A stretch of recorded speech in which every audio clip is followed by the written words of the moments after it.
أعوذ بالله من الشيطان الرجيم. بسم الله الرحمن الرحيم.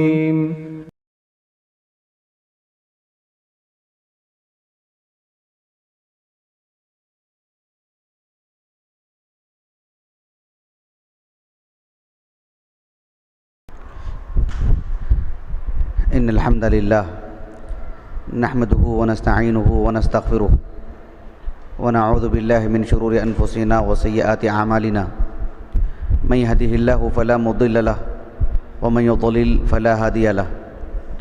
أشهد أن لا إله إلا الله وحده لا شريك له وأشهد أن محمدا عبده ورسوله.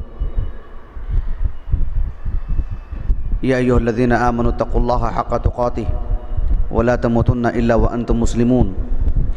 يا أيها الناس اتقوا ربكم الذي خلقكم من نفس واحدة وخلق منها زوجها وبث منهما رجالا كثيرا ونساء واتقوا الله الذي تساءلون به والأرحام إن الله كان عليكم رقيبا.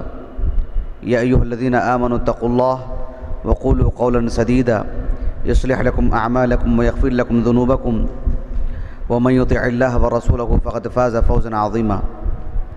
أما بعد فإن خير الحديث كتاب الله وخير الهدي هدي محمد صلى الله عليه وسلم وشر الأمور محدثاتها وكل محدثة بدعة وكل بدعة ضلالة وكل ضلالة في النار. أعوذ بالله السميع العليم من الشيطان الرجيم من همزه ونفخه ونفثه. إن في ذلك لذكرى لمن كان له قلب أو ألقى السمع وهو شهيد.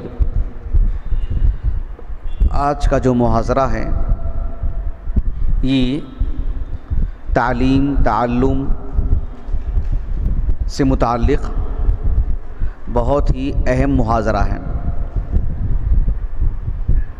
آج کا جو محاضرہ ہے اس میں ایک طالب علم، ایک عالم دین، ایک مبلغ، ایک داعی، اس کو جو نصوص ہیں کتاب اللہ، احادیث رسول، اسے یاد کرنے کی کتنی اہمیت ہے اور اس کا یاد کرنے کا طریقہ کیا ہوگا اس پر روشنی ڈالیں گے انشاءاللہ. آج کے اس درس میں مجھے یہ دو باتیں ترکیز کرنی ہیں. ایک نصوص کی اہمیت اور نصوص کو یاد کرنے کا طریقہ. لیکن اس اہم موضوع میں داخل ہونے سے پہلے بطور تمہید یہ باتیں آپ کے سامنے رکھنا چاہتا ہوں کہ تعلیم تعلم میں، شریعت کے علم میں بحیثیت طالب علم، بحیثیت عالم دین یکسوئی کی بہت ضرورت ہے، سنجیدگی کی بہت ضرورت ہے. اور اس سے اچھا لفظ میں کہوں تو شعور کی بہت ضرورت ہے کہ ہم بہت ہی باشعور ہوں، ہم اہمیت کو جانیں. جس طرح سے دور حاضر میں اگر آپ سمجھنا چاہتے ہیں کہ ایک طالب علم کے اندر کتنا شعور آنا چاہیے کہ مان لیجئے کہ ایک ہوائی جہاز ہے، چاہے 1 گھنٹے کا سفر ہو یا ایک 10 گھنٹے کا سفر ہو، ہوائی جہاز جو بالکل زمین و آسمان کے بیچوں بیچ اپنا سفر کرتے رہتا ہے، اس کا جو پائلٹ ہوتا ہے کتنا حساس ہوتا ہے، کتنی ذمہ داری کا ثبوت دیتا ہے، کتنا شعور اس کے اندر رہتا ہے، وہ کتنا سنبھل کے رہتا ہے، ذہنی طور پر، جسمانی طور پر کتنا وہ قابو پا کے رہتا ہے، کیونکہ زمین و آسمان کے بالکل بیچوں بیچ ہے. وہ ذرا سا غلط سگنل مل جائے، ذرا سی ٹیکنالوجی متاثر ہو جائے، وہ اپنے آپ پہ ذرا سا قابو نہیں پاتا ہے، نہیں رکھتا ہے. تو بات صرف اتنی نہیں ہے کہ جو ہے مطلب ایک حادثے کا شکار ہو جائے گا، مطلب وہ کسی کام کے نہیں رہ جائیں گے. ان کے ساتھ بیٹھے ہوئے جتنے افراد ہیں سب ضائع ہو جائیں گے. مالی نقصان سے زیادہ جسمانی نقصان، جانی نقصان ہوگا. ہم جس پوزیشن میں ہیں ہم اسی پوزیشن میں ہیں. ہم عام لوگوں کی طرح آرام سے سو نہیں سکتے، عام لوگوں کی طرح ہم فارغ بیٹھ نہیں سکتے، عام لوگوں کی طرح ہمارا چلنا پھرنا، عام لوگوں کی طرح ہماری سوچ، عام لوگوں کی طرح ہمارا رہنا سہنا ایسا نہیں ہے. ہم الگ ہیں. ہماری وجہ سے لوگ سوتے ہیں، ہماری وجہ سے لوگ اپنے معاملات آسانی سے حل کرتے ہیں، جبکہ ہم کو بہت ذمہ دار قسم کا شخص ہونا چاہیے. میں ایک امام بخاری کا ایک قول پڑھ کے سناتا ہوں رحمہ اللہ، جو آج سے 1000 سال پہلے 1000 سال پہلے امام بخاری رحمہ اللہ نے یہ بات کہی ہے. 1100 سال پہلے اس وقت امام بخاری نے یہ بات کہی ہے، جس بات کو مجھے اور آپ کو کہنا چاہیے وہ بات امام بخاری رحمہ اللہ نے تقریباً 1000 سال پہلے. اب دیکھو یہ جو کتاب ہے الجامع لاخلاق الراوی و آداب السامع، اپنے موضوع کی ایک منفرد کتاب. امام بخاری رحمہ اللہ کا ایک قول اس میں نقل کیا گیا ہے. بالکل آغاز میں بات کیا ہے، خطیب بغدادی رحمہ اللہ نے اس کتاب میں الجامع لاخلاق الراوی و آداب السامع ایک 5واں باب قائم کیا ہے کہ ذکر ما یجب تقدیم حفظہ علی الحدیث. یہ حدیث جو یاد کرنا ہے اس سے قبل کلام اللہ کو یاد کرنا ہے. اس پر ہمارا ایک مستقل محاضرہ ہو چکا ہے کہ تعلیم کا آغاز حفظ قرآن سے ہونا چاہیے. یہاں آج کے اس درس میں مجھے یہ بتلانا ہے کہ نصوص، یعنی کوئی بھی موضوع ہو، کوئی بھی بات ہو، کوئی بھی مسئلہ ہو، نصوص ہماری نو کے زبان پہ ہونی چاہیے. یہ مقصود ہے آج کے محاضرے کا. امام خطیب بغدادی رحمہ اللہ نے اس کے بعد جو ہے قرآن مجید کو یاد کر لینے کے بعد حدیث رسول کو پڑھنا چاہیے، اس کی طرف اہمیت دلائے، اس کی طرف توجہ دلائی انہوں نے. خطیب بغدادی رحمہ اللہ نے امام بخاری کا ایک قول نقل کیا ہے. غور سے سنیے گا، کتنا عجیب قول ہے. دیکھو نصوص کی اہمیت، نصوص کو یاد کرنے کی اہمیت اور طریقہ کار. ابھی ہم اس میں داخل نہیں ہوئے، ابھی میں تمہید میں ہوں. میں ایک احساس دلانا چاہ رہا ہوں. امام بخاری رحمہ اللہ کے اس قول کو خطیب بغدادی رحمہ اللہ نے اپنی سند سے نقل کی ہے کہ وقال البخاری افضل المسلمین رجل احیا سنتا من سنن الرسول صلی اللہ علیہ وسلم قد امیتت، کہ سب سے بہترین مسلمان وہ ہے جس نے اللہ کے رسول علیہ الصلاۃ والسلام کی سنتوں کو کہنا، پڑھنا، عمل کرنا، لوگوں میں بتلانا، عام کرنا، یہ سب چیزیں چھوڑ دی گئی ہوں. قد امیتت یعنی مہجورہ، کسی نے اس کی طرف التفات نہیں کر رہا ہے. ایسے وقت میں جو شخص ان سنتوں کو احیا کرے گا، عمل کرے گا، پڑھے گا، بتائے گا لوگوں کو، کہا کہ افضل المسلمین، وہ سب سے افضل مسلمان ہے. اس کے بعد امام بخاری کہنے رحمہ اللہ فاصبروا یا اصحاب السنن رحمکم اللہ فانکم اقل الناس، کہ اے اصحاب السنن، اصحاب الحدیث، اے اصحاب الحدیث اس راستے میں جم کے رہو. عدد کم ہے یہ سمجھ کر کے آپ بھی مت راستہ چھوڑ دو. متوجہ ہو گیا آپ کو؟ سنجیدگی کے ساتھ کتاب و سنت کو پڑھنا، پڑھانا، اور اس سنجیدگی کے ساتھ جو ہمارے سلف میں تھی، اس طرح سے پڑھنا. امام بخاری نے اس دور میں کہا کہ یا اصحاب السنن فاصبروا فانکم اقل الناس. اس میدان میں تم گنے چنے چند ہو، تم بھی چھوڑ کے چلے گئے، تو لہذا جم کے رہو اس پر. خطیب بغدادی رحمہ اللہ امام بخاری رحمہ اللہ کے اس قول کو رکھ کر کے کیا کہا معلوم؟ خطیب بغدادی رحمہ اللہ نے کہا کہ وقول البخاری ان اصحاب السنن اقل الناس عنا به الحفاظ للحدیث العالمین بطرقہ الممیزین لصحیحہ من سقیمہ۔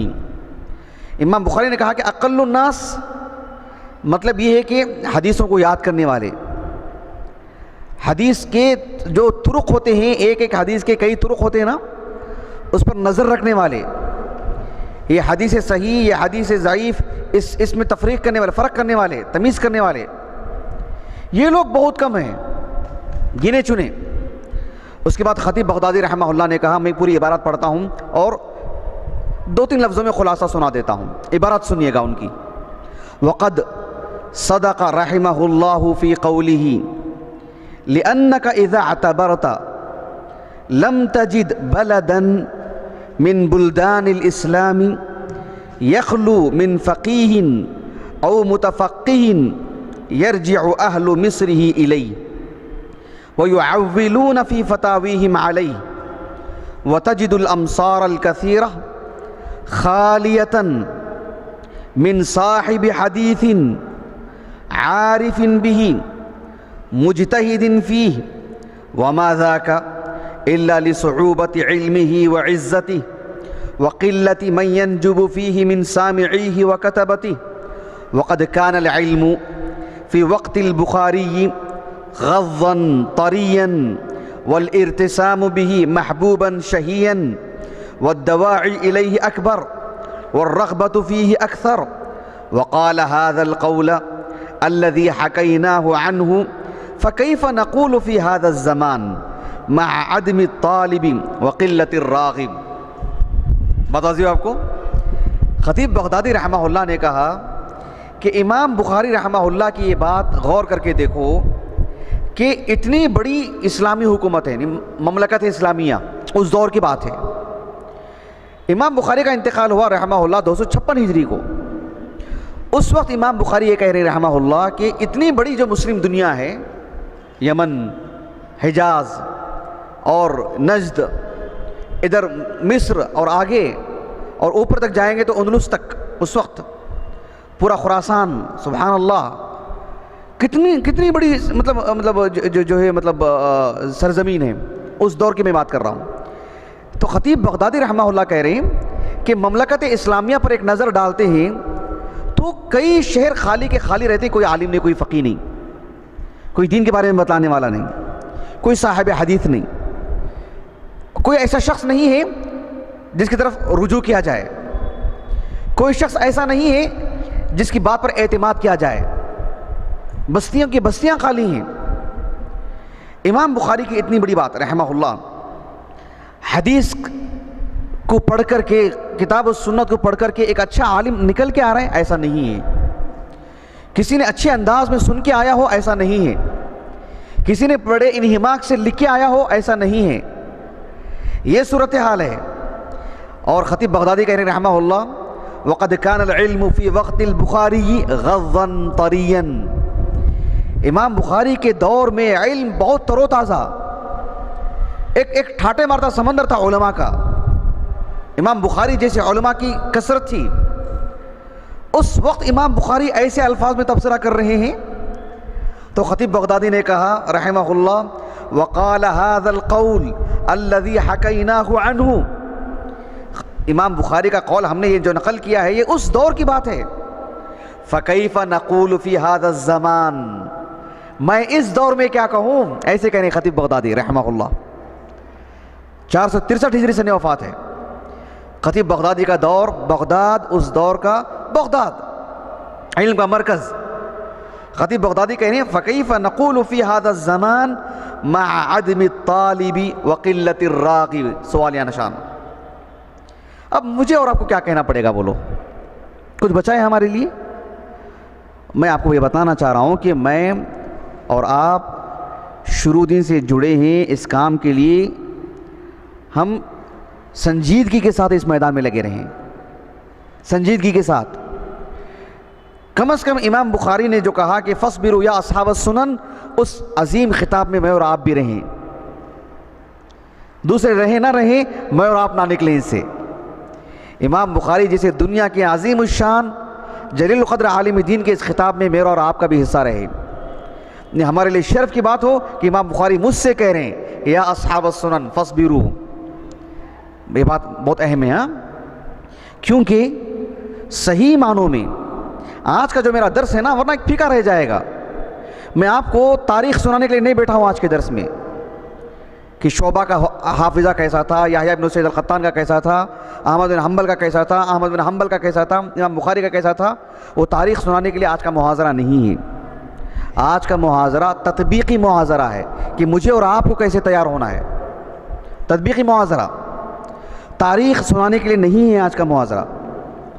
میں یہ بات اس لیے کہہ رہا ہوں، ہم کبھی بھی غائب لوگوں کی طرف نظر نہ ڈالیں. میں اول سے پڑھ رہا ہوں اور میں فضیلت سال آخر میں ہوں، میرے کتنے ساتھی نکل کے چلے گئے، ان کی طرف نظر نہ ڈالیں.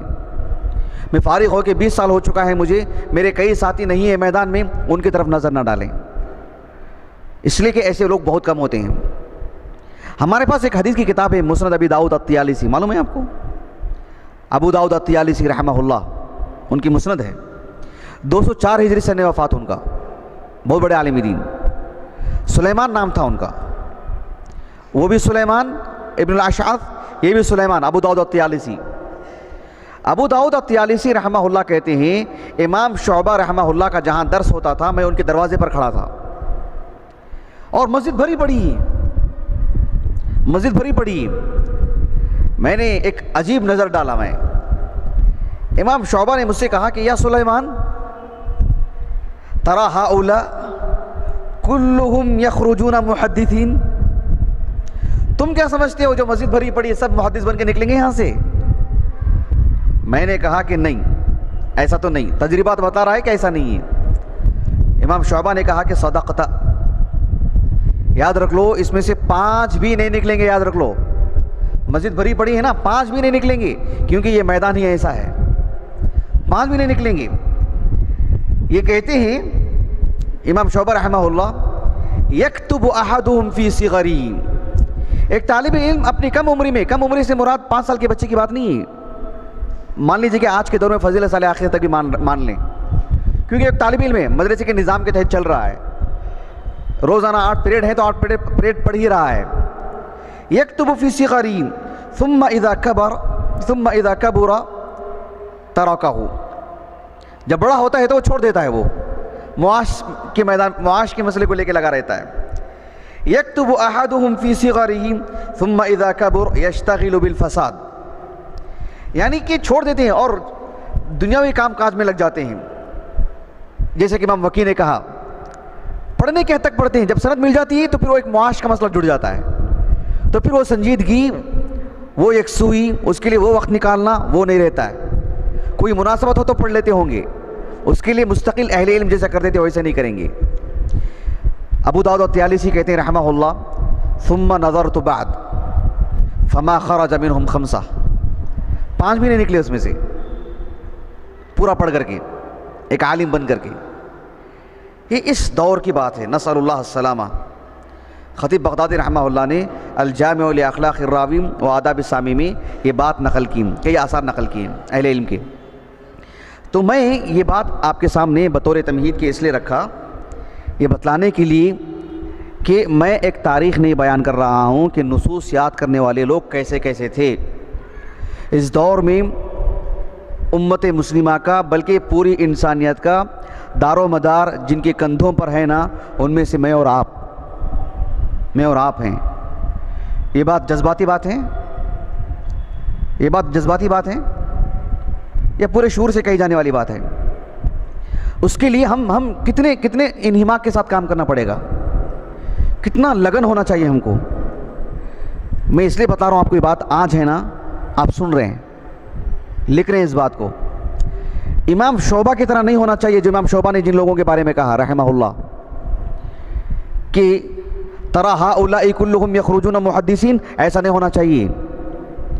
سچی سنجیدگی وہ ہے جس دن سند دی جا رہی اس دن بھی آپ کوئی کتاب لے کے بیٹھے. یہ بھی جذباتی بات کہنے کو جو ہم دیکھ رہے ہیں تجربہ کر کے.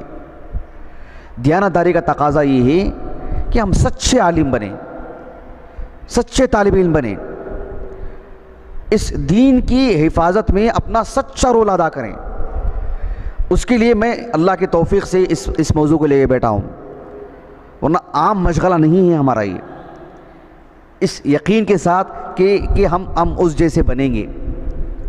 آپ کو معلوم ہے ہمارے علماء کی ذمہ داریاں کیسی تھیں؟ یہ جو کتاب دیکھ رہے ہیں آپ، کتاب الموضوعات من الاحادیث المرفوعات، کس کی ہے یہ؟ حافظ ابو الفرج ابن الجوزی کی رحمہ اللہ، 6ویں صدی ہجری کے عالم ہیں، اللہ نے لمبی عمر عطا کی آپ کو، کئی کتابوں کے مصنف اور حقیقی معنوں میں بہت بڑے محدث، بہت بڑے واعظ، بڑے رقیق القلب انسان، اور ان کو پڑھیں گے تو آپ کو معلوم ہوگا کہ بہت تجربے کار عالم ابن الجوزی رحمہ اللہ۔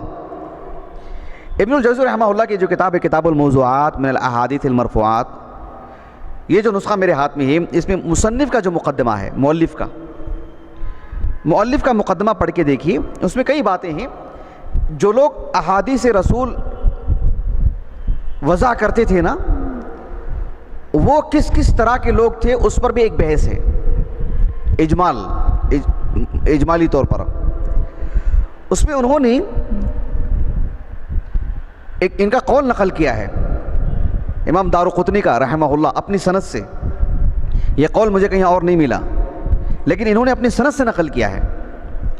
اس قول میں امام دارقطنی رحمہ اللہ صاحب السنن، انہوں نے بغدادی عالم ہیں، وہ بغداد کے، انہوں نے کہا کہ یا اہل بغداد لا تظنوا ان احدا يقدر ان يكذب على رسول اللہ صلی اللہ علیہ وسلم وانا حی۔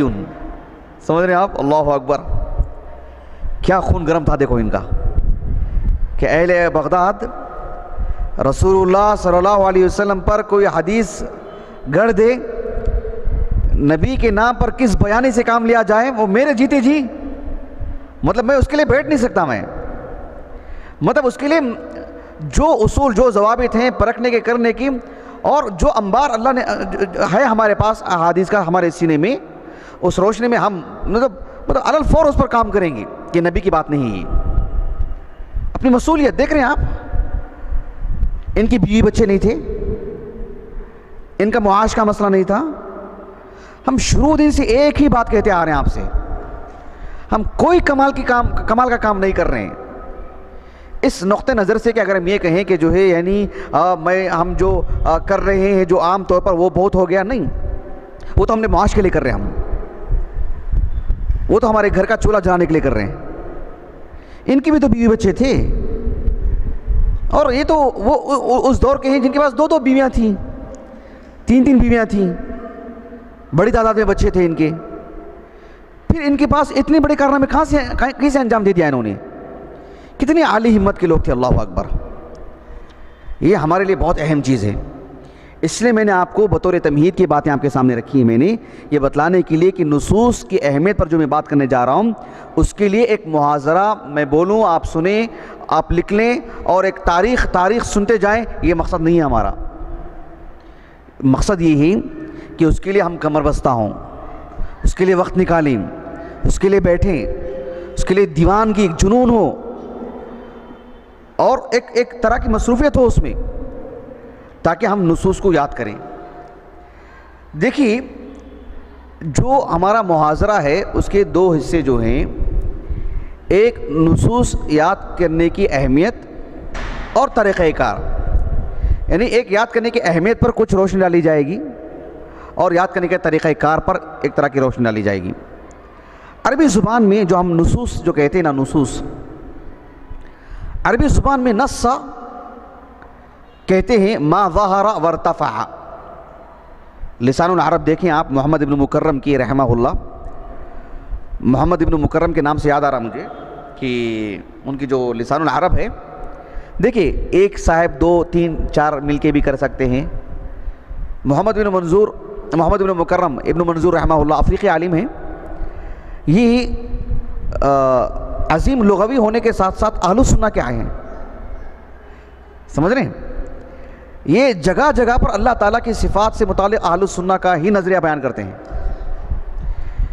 اس کو کم از کم ان جگہوں میں کوئی اکٹھا کرے اور ابن منظور کے عقیدے کو اہل السنہ کے موقف کے تناظر میں لسان العرب کی روشنی میں بیان کریں کوئی، بہت بہتر رہے گا، ایک بڑا کام ہو جائے گا انشاءاللہ۔ تو ابن منظور رحمہ اللہ کہتے ہیں کہ یعنی کل ما ظہر وارتفع، اس کی معنی آتی النص۔ اصطلاحی طور پر نصوص سب ہم جب کہتے ہیں اس کا مطلب یہ ہوتا ہے کہ جو بھی کلمہ ہے اس کا جو ظاہری معنی ہوتا ہے نا اسی کو کہتے ہیں النص۔ بات واضح ہوگی آپ کو؟ یعنی ایک ہوتا ہے نا مفہوم، آیت کریمہ کا ایک مفہوم ہوتا ہے، مفہوم، ایک ہے منطوق۔ منطوق جو ہوتا ہے نا، منطوق وہ اصل نص ہے، وہ آیات، احادیث، پھر اس کی وسعت میں صحابہ کے آثار، حتیٰ کہ امام بخاری کے جو ابواب وغیرہ ہوتے ہیں نا، نصوص کی وسعت میں وہ سب آ جاتے ہیں، قواعد فقہیہ، اصول فقہ، لغت۔ اگر ذرا وسیع پیمانے میں دیکھا جائے تو بالکل دو کلمات میں کہنا چاہیں تو کتاب السنت، اگر اس کو وسعت دینا چاہیں تو یہ سب چیزیں اس کے اندر آ ہی جاتے ہیں۔ مثال کے طور پر کوئی حدیث پیش کرتے ہیں اور کہتے ہیں کہ ابن حجر رحمہ اللہ کا اس حدیث کی شرح میں ایک قول ہے، نص ہے ان کا، وہ اس کی وسعت میں وہ بھی چیزیں آ جاتی ہیں۔ لیکن اگر آپ اس کو تنگ کر کے پیش کریں گی تو کتاب السنت۔ یہ جو ہے نصوص ہیں، اس میں مزید باتیں ہیں، میں اس میں نہیں جانا چاہتا ہوں کیونکہ وقت ہمارے پاس کم ہے۔ اصل موضوع میں ہم داخل ہوں گے انشاءاللہ کہ نصوص کو یاد کرنے کی اہمیت۔ نصوص کو یاد کرنے کی اہمیت جو ہے وہ ہم معلوم کرتے ہیں انشاءاللہ۔ اس کے لیے ایک عنوان، ایک موضوع کے طور پر ایک بات میں آپ کے سامنے رکھوں گا۔ یہ جو نصوص ہیں، قرآن مجید کی آیات، اللہ کے رسول علیہ الصلوۃ والسلام کے اقوال، آپ کے افعال، تقریرات، یوں سمجھ لیجیے کہ حدیث رسول، چاہے وہ حدیث رسول قولی ہو کہ فعلی ہو، حدیث رسول، ان نصوص کی کتنی اہمیت ہے وہ دیکھو آپ کہ ہم کیا یاد کرنے جا رہے ہیں۔ اقبال کا شعر یاد کرتے ہی اس کے ذریعے سے کسی چیز کی تحلیل اور تحریم ہو سکتی ہے کیا؟ حلال و حرام، جائز اور ناجائز۔ یہ چیز حلال ہے کیونکہ جیسے کہ اقبال نے کہا، بات میں لطف لانے کے لیے نہیں کہہ رہا ہوں، اہمیت بتانے کے لیے بتا رہا ہوں میں آپ کو۔ اقبال کا چھوڑو، امام شافعی کا شعر لے لو، امام شافعی کا کوئی شعر سے استدلال کرتا ہو، نہیں یہ چیز حلال ہے، نہیں یہ چیز حرام ہے، کوئی کہہ سکتا ہے؟ نہیں کہہ سکتا ہے۔ یہ اس کو سامنے رکھو اور اب اندازہ لگاؤ کہ نصوص کی کتنی قیمت ہے، نصوص کی کتنی اہمیت ہے۔ میں چند پوائنٹس لکھاتا ہوں آپ کو، 10 نکات پر مبنی بات ہیں، ایک ایک نقطہ لیں اور سمجھنے کی کوشش کریں کہ ہم کیا یاد کرنے جا رہے ہیں، اس کی کتنی اہمیت ہے آپ کو معلوم ہوگا۔ سب سے پہلی بات کہ اللہ سبحانہ و تعالیٰ نے یہ جو نصوص ہیں ان کی حفاظت کی ذمہ داری لی رب العالمین نے، ہم وہ یاد کرنے جا رہے ہیں۔ اِنَّا نَحْنُ نَزَّلْنَا الذِّكْرَ وَإِنَّا لَهُ لَحَافِظُونَ۔ مجھے یاد آ رہا ہے کہ آج سے 3 سال پہلے جب میں جامعہ محمدیہ میں میرا جو پہلا سال تھا، عشاء کے بعد میں ایک درس دیا تھا نصوص کو یاد کرنے کی اہمیت پر، یاد آ رہا آپ کو؟ میرے پاس ریکارڈ ہے وہ۔ اس درس کی جب میں تیاری کر رہا تھا تو میرے پاس لیپ ٹاپ میں تھا وہ، تو میں نے سنا، وہ 23 منٹ کا ہے، اس میں سے میں نے نوٹ کیا ہے، یہ اس وقت میں نے بیان کیا تھا آپ کو۔ یہ 10 نکات ہیں یہ کہ ہم جو نصوص یاد کرنے جا رہے ہیں اس کی اہمیت دیکھو، ہم کیا یاد کرنے جا رہے ہیں وہ بھی بتانا چاہ رہا ہوں میں آپ کو۔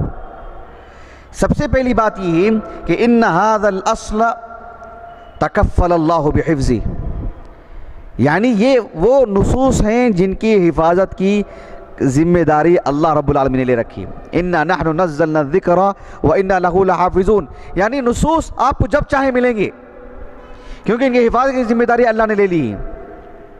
یہ چیز نایاب ہے ایسا نہیں ہوگا، یہ چیز نہیں مل رہے، گمنام ہو گئے، مفقود ہو چکے ہیں، ایسا نہیں ہوگا۔ بات واضح ہو رہی میری آپ کو؟ حافظ ابن خزیمہ رحمہ اللہ نے جو حدیث کی کتاب ترتیب دی ہے، صحیح ابن خزیمہ ہے، پوری کتاب جو انہوں نے لکھی ہے، پوری کتاب ملی ہے کیا؟ ملی ہے نہیں ملی ہے؟ صرف کتاب الحج تک کا حصہ ملا ہے، وہی محقق ہو کر کے چھپا ہے کہ نہیں؟ پوری کتاب تو نہیں ملی نا. لیکن اس سے کوئی یہ نتیجہ نکالے کہ دیکھو حدیث رسول کا ایک بڑا حصہ ضائع ہو گیا، یہ بات صحیح ہے؟ یہ بات صحیح ہے؟ ابداً. پھر تو مسلمان ہی نہیں رہے گا اگر کسی نے اعتقاد کے ساتھ ایسی بات کہا ہو تو. کیونکہ انا نحن نزلنا الذکر وانا لہ لحافظون، وہ حدیث جو ابن خزیمہ کی جو کوشش تھی، حافظ ابن خزیمہ رحمہ اللہ کی جو محنتیں تھیں، وہ قدر اللہ ما شاء فعل، ان ربک حکیم علیم، اللہ تعالیٰ علیم ہے، حکمت والا ہے. ابن خزیمہ رحمہ اللہ کی جو محنت ہے وہ مفقود ہے، ان کی اسانید مفقود ہیں. جن اسانید سے جو وہ حدیث رسول نقل کی ہے وہ مفقود ہے. حدیث رسول اصلاً مفقود ہے نہیں. یہ نقطہ واضح ہو آپ کو. تو ہم کیا یاد کرنے جا رہے ہیں؟ آپ حافظ ابن خزیمہ کی جو صحیح ہے وہ تھوڑی نا ہمیں یاد کرنا ہے اصل کے اعتبار سے، کہ وہ نہیں ہونے کی، اس کا ایک حصہ نہیں ہونے کی وجہ سے دیکھو دین کا ایک بڑا حصہ نہیں ہے ہمارے پاس یاد کرنے کے لیے. نہیں، ایسا نہیں ہے. میں نے مثال دیا اسے، تہذیب الآثار امام ابن جریر طبری کا رحمہ اللہ، ایک حصہ مفقود تھا، ابھی دوبارہ چھپا ہے وہ. لیکن کہنے کا مقصد یہ کہ اس کتاب کا حصہ مفقود تھا وہ ملا ہے، ان کی محنت کا ایک حصہ مفقود تھا وہ ملا ہے. اصل شریعت مفقود ہے کیا؟ جیسے کہا جاتا ہے تاتاریوں نے جب حملہ کیا تو کئی کتابیں ضائع ہو گئی. کتابیں ضائع ہوئی، کسی کی محنت ضائع ہوئی، اجر کے اعتبار سے نہیں، محنت. کتاب ضائع ہوئی کسی کی، اللہ کا دین ضائع ہوا کیا؟ اللہ کی شریعت ضائع ہوئی کیا؟ کیسے یہ حالات کیوں نہ آ جائیں، وہ چیز ضائع ہو جائے گی کیا؟ آپ کلاس میں نوٹ بک میں لکھتے ہیں، آپ کی نوٹ بک گم جائے گی، اللہ کا دین ضائع ہو گیا؟ نہیں. یہی کہنا چاہ رہا ہوں میں آپ کو کہ ہم جو یاد کرنے جا رہے ہیں اس کی حفاظت کی ذمہ داری اللہ نے لے رکھی. تورات اور انجیل کا بھی معاملہ نہیں ہے، بما استحفظوا من کتاب اللہ، اس کی تو ذمہ داری ان کے پاس، ان کے سپرد تھی، انہوں نے ضائع کیا. آج ایک نصرانی، ایک یہودی اپنے دینی نقطہ نظر سے اصل کتاب کو یاد کرنا چاہے، یاد کرنے کی اس میں تاثیر ہے نہیں ہے وہ ایک الگ چیز. جیسے کہا جاتا ہے کہ اس کے اندر یاد کرنے کی قوت بھی نہیں ہے، مان بھی لو وہ آ بھی جائے، لیکن اصل نص ہے کیا ان کے پاس یاد کرنے کے لیے؟ نہیں ہے. میں وہ کہنا چاہ رہا ہوں آپ کو اتنی تفصیل کے ساتھ بات بتلا کر کہ نصوص کو یاد کرنے کی یہ اہمیت ہے کہ ہمارے پاس جو نصوص ہیں وہ اللہ نے اس کی حفاظت کی ذمہ داری لی ہے، ہم وہ یاد کرنا ہے، ہم وہ یاد کرنے جا رہے ہیں. میں یاد نہیں کروں گا، نص باقی رہے گا، نص موجود رہے گا. لیکن اللہ سبحانہ و تعالیٰ سے ہم سعادت مانگیں کہ میں اس نص کو یاد کروں اور میرے سینے میں رہے. میں سمجھتا ہوں یہ پہلا نقطہ اچھی طرح واضح ہو گیا ہوگا. چلیے دوسرے نقطے پہ آتے ہیں. ان هذا الاصل هو حجت اللہ التي انزلها على خلقه. یہ جو نصوص ہیں ان کو یاد کرنے کی اتنی اہمیت ہے کہ انہی نصوص کی بنیاد پر کسی پر حجت قائم کی جا سکتی ہے. کسی کو توحید واضح نہیں ہے، آپ آیت پیش کیجئے، آپ تورات کی عبارتوں کو پڑھ کر کے ایک غیر مسلم کو آج کے دور میں پڑھ کر کے حجت قائم کر کے آپ سمجھ لیں، نہیں، آپ نے حجت قائم نہیں کی. ایک غیر مسلم مل گیا ہمارے ہندوستان میں، ایک ہندو، اس کو ان کی مذہبی کتابوں کو پڑھ کر کے آپ یہ اپنی پیٹھ ٹھپک لیں کہ ہم نے تو حجت قائم کر دی اس پر، توحید کو سمجھا دیا آپ نے. نہیں، یہی نصوص ہیں قرآن مجید اور احادیث رسول جس سے کسی پر حجت قائم کی جا سکتی ہے، ہم کو وہ یاد کرنا ہے. یہی المیہ ہے دور حاضر کی بے شمار دعات و مبلغین کا، علماء کے استثناء کے ساتھ بڑی تعداد میں دعات و مبلغین وہ ہیں جن کو بائبل یاد ہے، وید یاد ہے، اس کی شلوک یاد ہیں، اس کی عبارتیں یاد ہیں. قرآن مجید کا کتنا حصہ یاد ہے ان کو؟ نسأل اللہ السلامہ. قرآن مجید کا کتنا حصہ یاد ہے؟ کتنی حدیثیں یاد ہیں ان کو؟ نبی کے کتنے فرامین یاد ہیں؟ نہیں یاد ہیں. توحید سے متعلق قرآن نے کس پہلو، کون سا پہلو تھا جس پہ خاموشی اختیار کی قرآن نے بتائی؟ وَلَقَدْ ضَرَبْنَا لِلنَّاسِ فِي هَذَا الْقُرْآنِ مِنْ كُلِّ مَثَلٍ. جتنے لوگ ہو سکتے ہیں سب کی مثالیں بیان کی نا قرآن نے. ہر سطح کے مطابق آپ گفتگو کر سکتے ہیں نا, ہر شخص کے مستویٰ کا خیال رکھا گیا ہے نا. لیکن دیکھو ہم اس کو یاد نہیں کرتے, اسی سے حجت قائم ہوتی ہے. ہم جو یاد کرنے جا رہے ہیں یہ وہ طاقت ہے جس سے آپ کسی پر حجت قائم کر سکتے ہیں. اس سے آپ اندازہ لگائیں کہ ہم کیا یاد کرنے جا رہے ہیں. ایک تیسری بات, ان هذا الاصل هو طریق التحلیل والتحریم ومعرفت احکام اللہ وشرعی. یہ نصوص ہیں جس سے کسی چیز کے حلال اور حرام ہونے کا فتویٰ دیا جائے گا, کی بات کہی جائے گی. یہ حلال ہے کیوں؟ اس آیت کریمہ کی روشنی میں, ان نصوص کی روشنی میں.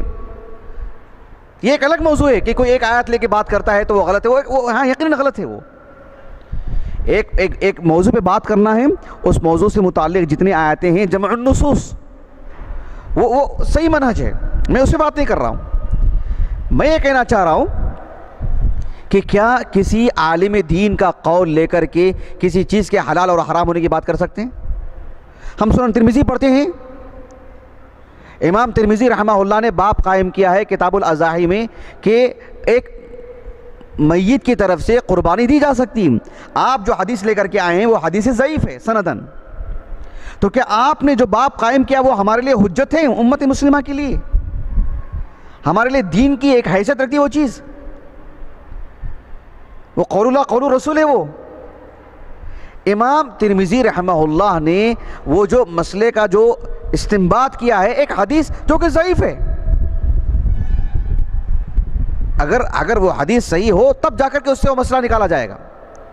تو یہ کہنا چاہ رہا ہوں میں, نصوص یاد کرنے کی اہمیت بتا رہا ہوں میں آپ کو کہ جو نصوص ہیں قرآن مجید اور احادیث صحیحہ وہ اگر ہمیں یاد ہوں تو اسی سے کسی مسئلے کو حلال یا حرام کے طور پر بیان کیا جائے گا, اسی سے کسی مسئلے کی شرعی حیثیت بتلائی جائے گی.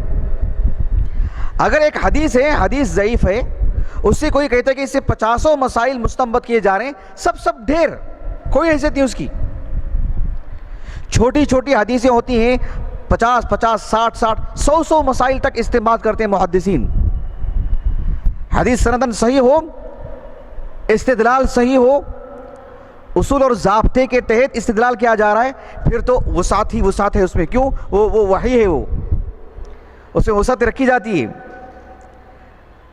اسی لیے قیاس ایک بڑی چیز ہے, ایک بہت بڑا اصول ہے. وہ جو الادلہ المتفق علیہا ہے اس میں القیاس ایک معنی رکھتا ہے, اس کی قوت ہے, اس کی ایک حیثیت ہے. جب اپنے مقام پر آئے تو اس کے لیے آپ کو نصوص یاد نہیں ہے تو آپ کیسے نوازل کو حل کریں گے؟ بات واضح ہو رہی ہے آپ کو؟ تو نصوص کو یاد کرنے کی اہمیت, آپ نصوص کو جو یاد نہیں کرتے, جو اہتمام نہیں کرتے, ان کے فتاوے پڑھ کے دیکھ لو آپ, ان علماء کے, آپ تعجب کریں گے. آپ اس کی کچھ مثالیں انشاءاللہ میں دوں گا بعد میں آپ کو مکتبے میں کبھی باذن اللہ تعالی. تو نصوص کو یاد کرنے کی اہمیت ہے. نصوص کو یاد کرنے کی یہ بھی اہمیت ہے کہ ان معارضۃ ھذا الاصل قادح فی الایمان, کہ نصوص کو یاد کرنے کی یہ بھی اہمیت ہے کہ ان نصوص پر کوئی اگر گفتگو کرتا ہے, ان نصوص پر کوئی تعارض کرتا ہے, ان نصوص سے کوئی معارضہ کرتا ہے, ان نصوص کو کوئی پیٹ پیچھے ڈالتا ہے, تو اس کا ایمان مجروح ہو کے رہ جائے گا. بات واضح ہو رہی ہے آپ کو؟ یہ نقطہ واضح ہو رہا ہے؟ میں ایک علمی بات بتلاتا ہوں, سمجھنے کی کوشش کریں. ایک علمی بات بتا رہا ہوں میں آپ کو, دھیان دیجیے اس بات کو کہ امام بخاری رحمہ اللہ کی جو الصحیح ہے 1200 سال کی تاریخ میں, 1300 سال کی تاریخ میں پوری امت مسلمہ 1200 سال کی تاریخ میں متفق ہے اس پر, ہے کہ نہیں؟ تلقت الامت بالقبول, ہے کہ نہیں بات یہ؟ امام بخاری رحمہ اللہ کی جو الصحیح ہے پوری امت مسلمہ کا اتفاق ہے کہ وہ اصح کتاب بعد کتاب اللہ, اصح الکتاب بعد کتاب اللہ. لیکن میں ایک لطیف بات بتا رہا ہوں, اس کو ذرا سمجھنے کی کوشش کریں. بات یہی کوئی شخص امام بخاری رحمہ اللہ کی کسی روایت پر سندن علمی گفتگو کرتا ہے، اس کا ایمان مجروح ہو جائے گا؟ میں یہ ہوائی بات نہیں کر رہا ہوں کہ چلتا پھرتا کسی شخص نے کر لیا یا میرے اور آپ جیسا کوئی طالب علم کر لیا، چلو نام لے لیتے امام دارقطنی جیسا کوئی عالم دین. امام دارقطنی رحمہ اللہ جیسا کوئی عالم دین یا عصر حاضر میں شیخ البانی رحمہ اللہ نے جو ایک آدھ روایت پر جو گفتگو کی ہے، امام بخاری رحمہ اللہ کے اس صنعت پر، ان کے اس کام پر، ان کی روایت لانے پر، ان کے اصول پر اگر کسی نے علمی نقطہ نظر سے کلام کیا ہے، اس کے ایمان کو آپ جرح کریں گے، اس کا ایمان مجروح ہو جائے گا. نقطہ واضح ہو آپ کو؟ لیکن ایک حدیث ہے سندن صحیح ہے اور وہ قبول بھی کر رہا ہے، لیکن کہتا ہے کہ میں یہ بات کو مانتا ہی نہیں، میں تو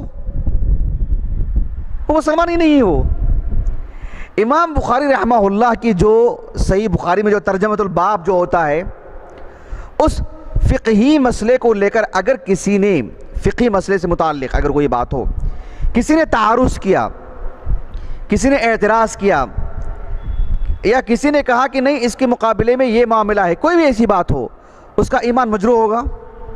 ایک علمی بحث ہے وہ یقیناً.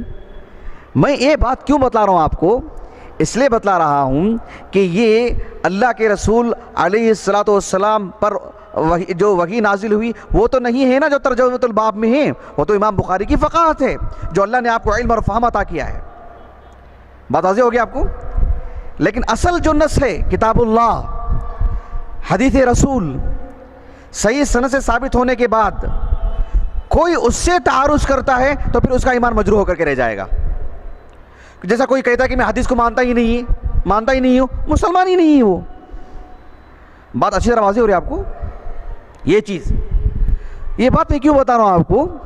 اس لیے کہ چاہے امام ابو حنیفہ ہوں، چاہے امام مالک ہوں، چاہے امام شافعی ہوں، امام بخاری ہوں، امام احمد بن حنبل ہوں، امام بیہقی ہوں، ابن تیمیہ ہوں، ان کے جو اجتہادات ہیں، ان کے اجتہادات وحی نہیں ہے نا، وحی کی روشنی میں ہے، اصل وحی نہیں ہے نا.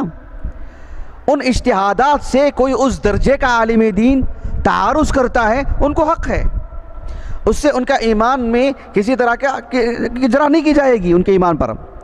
لیکن میں یہ بات بتا رہا ہوں کہ نصوص کی اہمیت ہے، کہ نصوص کے اندر اتنی قوت ہے کہ ان کو یاد کرنا اتنا اہم ہے کہ اس پر ہی اگر کوئی جرح کرتا ہے، اس کو کوئی چھوڑتا ہے، اس کو کوئی اہمیت نہیں دیتا ہے، اس کو کوئی معیار نہیں مانتا ہے، تو پھر اس کا ایمان مجروح ہو کر کے رہ جائے گا. ہم وہ چیز یاد کرنے جا رہے ہیں. یہ نقطہ واضح ہو آپ کو؟ بارک اللہ فیکم. چلیے آگے بڑھتے ہیں.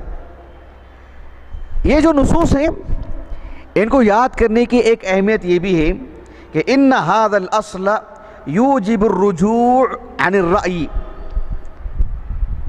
کہ یہ نصوص اس کے اندر اتنی قوت ہے، اس کو یاد کرنے کی اتنی اہمیت ہے کہ میری اگر کوئی رائے ہے، آپ کی کوئی رائے ہے، تو میری رائے سے رجوع کیا جا سکتا ہے، نصوص سے رجوع نہیں کیا جا سکتا.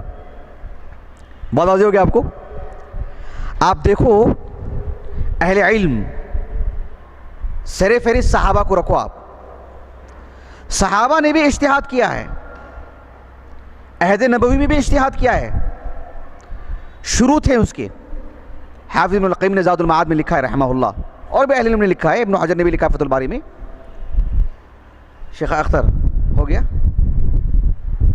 اچھا جی، بارک اللہ فیکم، جزاک اللہ خیرا. سنیے، یعنی نصوص کو یاد کرنے کی اہمیت بتا رہا ہوں میں سب چیزیں ایک ایک کر کے، کہ کتنی اہم چیزیں جو ہم یاد کرنے جا رہے ہیں. ایک نقطہ یہ بھی ہے کہ کسی کی بھی کوئی بھی رائے ہو، صحابہ کی بھی لے لو آپ، ان کی بھی جو رائے ہیں اگر کتاب و سنت کے موافق نہیں ہے تو ان کو رجوع کرنا پڑے گا کہاں؟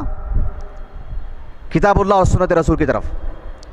اب ان کو آیت کریمہ نہیں معلوم تھی، یا آیت کریمہ یاد تھی لیکن اس کا معنی مفہوم ذہن میں نہیں تھا، ایک رائے تھی ان کی. اچانک کسی نے کہا کہ نہیں کتاب اللہ میں تو ایسا ہے نا، تو ان کو اپنی رائے درست کرنی پڑے گی ان کو، کیونکہ یہ اصل نص ہے، معیار ہے اصل. یہ کسی کا ایک اجتہاد تھا، ایک رائے تھی، کسی کا ایک نظریہ تھا، کسی نے کہا کہ اللہ کے رسول کی تو یہ حدیث ہے نا صلی اللہ علیہ وسلم، رجوع کرنا پڑے گا ان کو. کیوں؟ یہ اصل نص ہے. اس کی بنیاد پر رجوع کرنا پڑے گا. آپ اس تعلق سے دیکھیں گے کتنی باتیں مسند احمد میں. دیکھو آپ معاویہ بن ابی سفیان رضی اللہ عنہ نے جب حج کیا, جانتے ہیں آپ, وہ رکن یمانی جو تھا نا, رکن یمانی, رکن عراقی, رکن یمانیین جس کو کہتے ہیں, ان کے ساتھ ساتھ وہ چاروں خانوں کو چھوتے تھے, وہ کعبۃ اللہ کے چاروں طرف. صرف حجر اسود جہاں رکھا نصب کیا گیا ہے وہیں چھونا ہے نا, اگر موقع ملتا ہے تو حجر اسود کو, یا اس طرف رکن یمانی کو چھونے کا جو ہے مطلب شرعی طور پر ثبوت ملتا ہے. چاروں طرف چاروں جو اس کے خانے ہیں اس کو چھونے کا تو ثبوت نہیں ملتا ہے نا. معاویہ بن ابی سفیان رضی اللہ عنہ طواف کرتے تھے تو چاروں طرف چھوتے تھے. ابن عباس نے کہا رضی اللہ عنہما کہ صرف دو ہی طرف چھونا جو ہے شرعاً جائز ہے. کہا کہ کعبۃ اللہ کا کوئی حصہ چھوڑا نہیں جائے گا, ایسا کہا انہوں نے, ایک رائے. ابن عباس نے کیا کہا, لقد کان لکم فی رسول اللہ اسوۃ حسنہ, پھر رسول اللہ کا عمل بتلائے صلی اللہ علیہ وسلم. تو معاویہ نے رجوع کر لیا اسے رضی اللہ عنہ. یہ جو کتاب دیکھ رہے ہیں آپ الفقی والمتفقہ, اصول سے متعلق بہت اہم کتاب, اصول فقہ وغیرہ کے جو مسائل اس کے اندر ہیں آپ دیکھیں. اس میں خطیب بغدادی رحمہ اللہ نے ایک عنوان قائم کیا ہے کہ ذکر ما روی من رجوع الصحابہ عن آرائهم التي رأوها الى احادیث النبی صلی اللہ علیہ وسلم اذا سمعوها. بات واضح ہو گیا آپ کو, دوبارہ پڑھتا ہوں سنیے.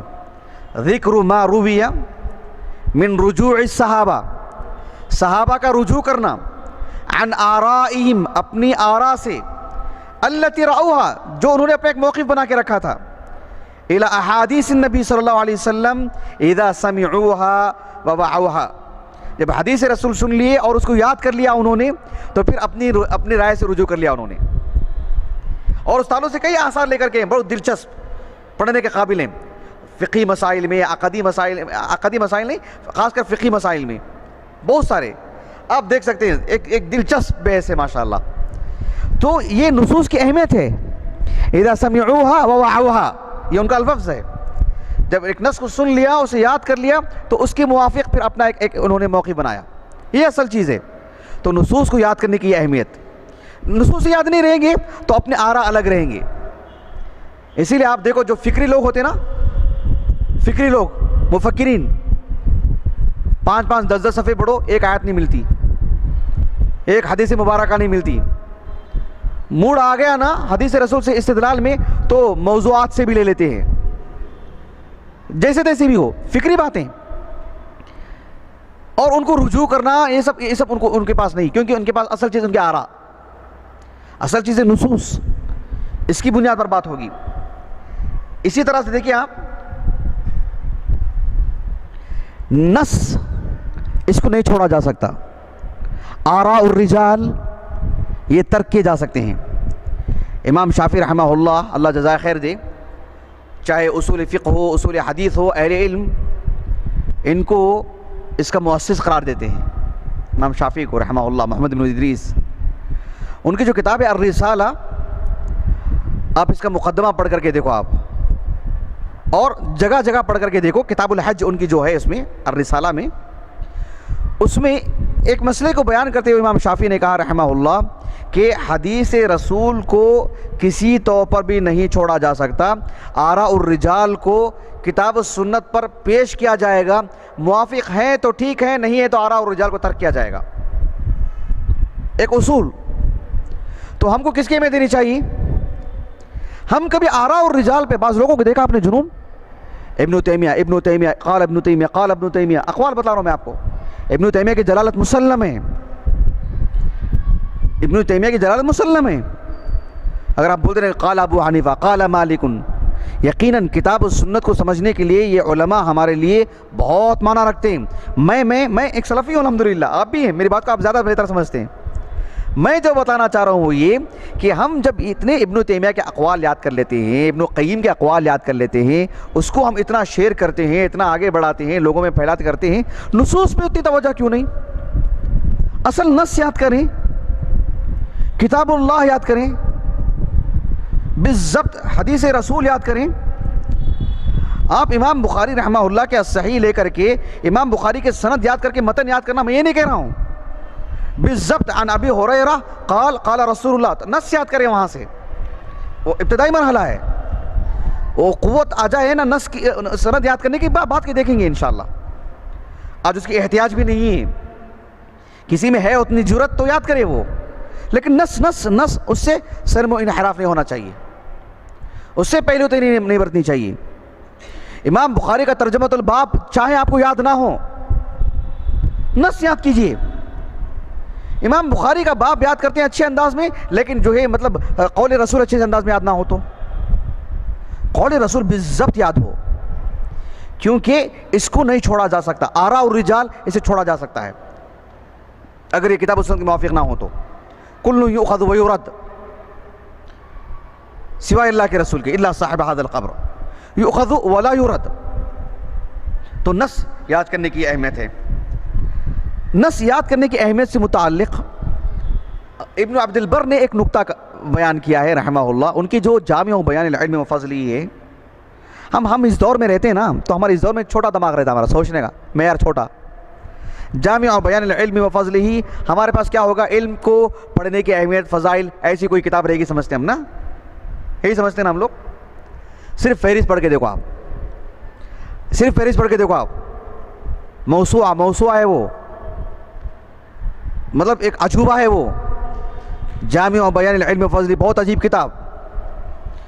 اس میں انہوں نے لکھا ہے کہ نصوص کی یہ اہمیت ہے کہ اجماع جو ہم کہتے ہیں نا، اجماع العلماء، اسی نص کی بنیاد پر.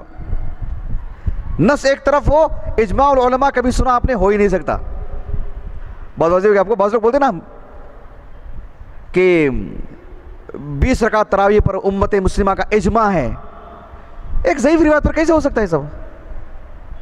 احادیث صحیحہ کا انبار ہے. میں فقہی مسئلے کی ایک اختلافی بحث نہیں پیش کر رہا ہوں، لوگوں کی جذباتی باتیں بیان کر رہا ہوں میں آپ کو. دھڑیلے سے کیسے بیان کر دیتے ہیں لوگ، اور اس میں عامت الناس نہیں ہیں، صاحب جبہ صاحب عمامہ لوگ ہیں وہ لوگ. نہایت افسوس کی بات. ابن عبد البر نے کہا رحمہ اللہ کہ نصوص پر ہی اجماع قائم ہوتا ہے. بات واضح ہو گیا آپ کو جی. یہ سب اہمیت ہے. اسی طرح سے ابن تیمیہ رحمہ اللہ نے نصوص کی اہمیت بتاتے ہوئے یہ بات اپنے مجموع الفتاویٰ میں تو بھری پڑی ہے، اور مستقل کتاب ہی ان کی درء تعارض العقل والنقل. اس میں اس نکتے کو انہوں نے لکھا ہے کہ عقل سلیم ہو اور حدیث صحیح ہو، یعنی نقل صریح، نقل صحیح ہو، عقل سلیم ہو، دونوں میں کبھی تعارض ہو سکتا ہے، کبھی تعارض نہیں ہو سکتا. یا تو عقل کسی کی مریض رہے گی، یا ہو سکتا ہے حدیث ضعیف ہو تو ہم اس کے جواب دہ نہیں ہیں. کوئی موضوع روایت ہوگی، کوئی بولے گا میرے عقل میں نہیں آتی، تو نہیں آئے گی نا. وہ کیوں آئے گی؟ وہ حدیث رسول ہے ہی نہیں، وہ دین کا حصہ ہی نہیں ہے، ہم اس کے جواب دہ نہیں ہیں. حدیث صحیح ہو، آدمی فطرت پر قائم ہے، حدیث رسول ہے، عقل سلیم ہے، تو دونوں میں تعارض ہو ہی نہیں سکتا ہے. یہ نصوص کی اہمیت. بہرحال نصوص کی یہ سب چیزیں ہیں. چلیے انشاءاللہ ایک اور موضوع پڑھتے ہیں. ابھی آپ لوگوں کو بات معلوم ہوگی نا یہ نصوص کی اہمیت پر. میں نے یہ باتیں اس لیے رکھا ہوں تاکہ ہم جو نص یاد کرنے جا رہے ہیں ہمارے پاس اس کی اہمیت ہو کہ نصوص کی کتنی اہمیت ہے. میں دیکھیں نا، ایک ہوتا ہے نا دل کی بھڑاس نکالنے کی بات آتی. ہم کو کیا نام ان کا، ہمارے ہندوستان کے مشہور شاعر، ان سے پہلے نام بھی یاد نہیں آ رہا ہے، اسد اللہ غالب کے اشعار. اردو قواعد کے لیے ان کے اشعار ایک استناد کی حیثیت رکھتے ہیں. قافہ بیٹھا، وہ سب بھی کرنے نہیں آ رہا مجھے. اچھا سمجھ رہے ہیں آپ اس بات کو کہ غالب کے اشعار اور اردو کے لیے استنادی حیثیت رکھتے ہیں.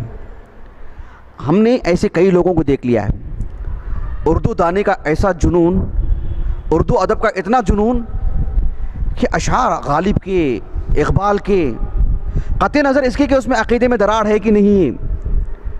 ارے اقبال ہیں، ان پر وحی نازل ہوئی ہے کیا؟ ان کے کتنے اشعار ہیں عقیدے میں فطور ہے.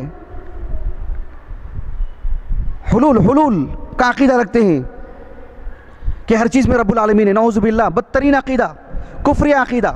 ان کو کافی نہیں کہہ رہا ہوں میں، کفری عقیدہ ہے، وہ عقیدہ کفریہ ہے. اور پھر غالی قسم کے صوفی بھی تھے، وہ ان سے متاثر تھے. اور ایک کلمے میں اگر میں اقبال کا تعارف کروانا چاہوں تو متضاد خیالات کی شخصیت ہیں وہ. ان کے اشعار کو ہم استنادی حیثیت دیتے ہیں اپنے دینی امور کے لیے، اپنے دینی امور کے لیے. اقبال ایک شاعر ہیں، ان کے اشعار اچھے ہیں، خودی سے متعلق، خودداری سے متعلق اور اونچی سوچ سے متعلق. وہ کبھی کبھار ایک غیر مسلم میں بھی آ سکتے ہیں. اقبال کے اندر بھی تھی قرآن سے والہانہ محبت تھی ان کو اپنی جگہ پر. یقیناً امت کا درد بہت تھا، یقیناً ماننے کی بات ہے. لیکن ان کے اشعار استنادی حیثیت رکھتے ہیں کیا دینی معاملات میں؟ وہ چیز کیوں بتلا رہا ہوں میں آپ کو کہ ہم اس دور میں دیکھتے ہیں بڑے بڑے مقررین کو کہ اپنی بات کو مدلل کرنے کے لیے اقبال کے 1 سے 4 اشعار پیش کرتے ہیں، لیکن نص نہیں، آیت کریمہ نہیں، حدیث رسول نہیں پیش کرتے. حدیث رسول پیش کرتے تو ٹکڑا، اس کی طرف کیوں زور نہیں دیتے؟ چلو جو ہوا سو ہوا، میں اور آپ ایسے نہ ہوں، یہ مجھے بتانا مقصود ہے. تطبیق کی بات کرنا چاہ رہا ہوں میں. آپ یاد کریں، بیٹھ کے یاد کریں، آپ تطبیق دیں اس کو، نص یاد کریں، پوری حدیث رسول یاد کریں. اور پھر او کما قال علیہ الصلوۃ والسلام کیوں بولتے ہیں؟ محنت کیجئے، یاد کیجئے. کبھی اقبال کے اشعار میں کہا ہم نے نہیں. وہ چھوٹ گیا نا تو لوگ آگے پھاڑ کے دیکھتے ہیں اشعار یاد نہیں کیا اس نے اچھے سے. ہے کہ نہیں؟ بتائیے. بات ہنسنے کی نہیں ہے، درد کی ہے، درد کی ہے. بہت گہرائی سے بتا رہا ہوں میں آپ کی بات. مطلب ہم نے اقبال کا ہی اگر میں شعر کہنا چاہوں، کیا شعر ہے وہ زمانے میں معزز تھے مسلمان ہو کر اور ہم خار ہوئے، یہی نصوص چھوڑ کر. نصوص کو چھوڑا اسی لیے نا، ہم نے تاریخی نصوص، ہم نے نصوص کو چھوڑا. ہم نے اقبال کے اشعار کو، غالب کے اشعار کو اتنا زور دے کے یاد کرتے ہیں. مدارس کی میں بات کر رہا ہوں، اندر کی، عام مفکرین کا چھوڑو. ہماری زبان پر گھما پھرا کے اقبال کے اشعار آتے رہتے ہیں، نصوص نہیں. یہ بڑا المیہ ہے. منبر پر کھڑے ہوتے ہیں جہاں وحی نازل ہوئی اور ہم اقبال کے اشعار پیش کرتے ہیں، اور ہم نصوص نہیں پیش کرتے، کتاب اللہ سے آیتیں نہیں پیش کرتے. ایک صاحب نے کہا کہ جو ہے 10 آیتیں پیش کریں گے تو وقت نکل جائے گا نا. سبحان اللہ العظیم، برکت نہیں ہے ہمارے وقت میں. نصوص کو یاد کیجئے. اگر آپ ہمارے پرانے علماء کو اٹھا کے دیکھیں گے، ابن تیمیہ کے 37 جلدوں کا جو فتاویٰ ہے، کوئی کر کے دیکھ لے، آپ کو 2-3 جلدیں ملیں گی. باقی اگر آیتیں نکال دیں تو، احادیث نکال دیے تو 2-3 جلدیں بن جائیں گی ان کی. ایک بات کے لیے 20 آیتیں لکھتے ہیں، احادیث لکھتے جاتے ہیں. اللہ اکبر. اسی لیے برکت، اتنی تاثیر ان کی کتابوں میں. لوگ لپکتے ہیں ان کو پڑھنے کے لیے، متاثر ہوئے بغیر نہیں رہتے. کیوں؟ اس لیے کہ ایک بات پڑھتے ہیں فوراً قرآن، آیتیں احادیث. اللہ اکبر. تو نصوص کو یاد کرنا چاہیے، اس پر زور دینا چاہیے. اللہ کے رسول کے پاس دیکھو، میں آپ کو بتلاتا ہوں، وقت کم ہے ہمارے پاس. نصوص کو یاد کرنے پر کتنا زور دیا اللہ کے رسول نے. میں زیادہ نہیں بولوں گا. ہر موضوع کے لیے دو باتیں، دو مثالیں دوں گا میں آپ کو، اور بہت کم وقت میں لوں گا انشاءاللہ. صرف احساس اور ایک طریقہ بتانا مقصود ہے مجھے. اس تعلق سے کتنی آیتیں آتی ہیں، نصوص کی اہمیت پر پورے سناؤں، نصوص یاد کرنے کی اہمیت پر پورے احادیث سناؤں، وہ مقصد نہیں میرا. احساس دلانا مقصود ہے اور طریقہ کار بتلانا مقصود ہے. ایک حدیث بہت معروف ہے، حدیث وفد عبد القیس، سنا ہوگا نا آپ نے. 5 ہجری کو آپ علیہ السلام کے پاس حوثا نام تھا اس کا, حوثا, بحرین, قدیم زمانے کا بحرین. وہاں سے ایک وفد آیا تھا اللہ کے رسول کے پاس صلی اللہ علیہ وسلم. رجب کا مہینہ تھا اور اس کو رجب مضر بھی کہتے تھے, کیونکہ وہ درمیان میں ایک قافلہ تھا, ایک علاقہ تھا مضر, بنو مضر, عدنان ہی سے تھے. وہ بھی کفار تھے, لٹیرے تھے, لوٹ لیتے تھے لوگوں کو. یہ لوگ مسلمان ہوئے, مسلمان ہو کر کے آئے اور رجب کے مہینے کا انتخاب کیا تاکہ حرمت والا مہینہ ہے, بآسانی جا سکیں, آ سکیں. 10-12 دن 15 دن کے آس پاس تھے اللہ کے رسول کے پاس مدینے میں صلی اللہ علیہ وسلم.